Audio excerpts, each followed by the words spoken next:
In order to forbid this field, we'll need to set some options in the validation pipe. So let's go back to the common module.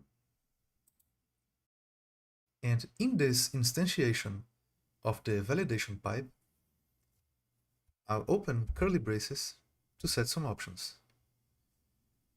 First, I'll activate the whitelist option. This option makes that any strange fields not present in the DTO will be removed from the object. Let's already set another option, which is forbid non-whitelisted. This option, together with this one, makes that instead of the fields being removed from the object, an exception will be thrown. Save the file, and if I come back to Insomnia and send the request again, it will then complain that this field should not exist. So I'll delete it, and now it works once again. Another setting we could use is the transform setting.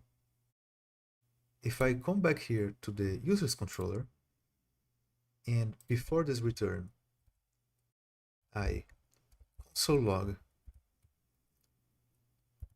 the DTO, and I'll save here. If I try to use this route again, you'll notice that the data will appear here as a plain object.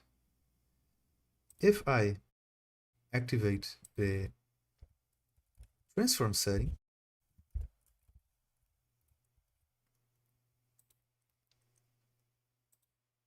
then if I hit this route again, now the object will have this at the start, meaning that this is an instance of the DTO.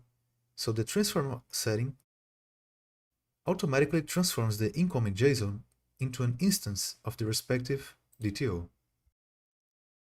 And just that I don't forget, I will go back to the user's controller and remove this console log, and then save.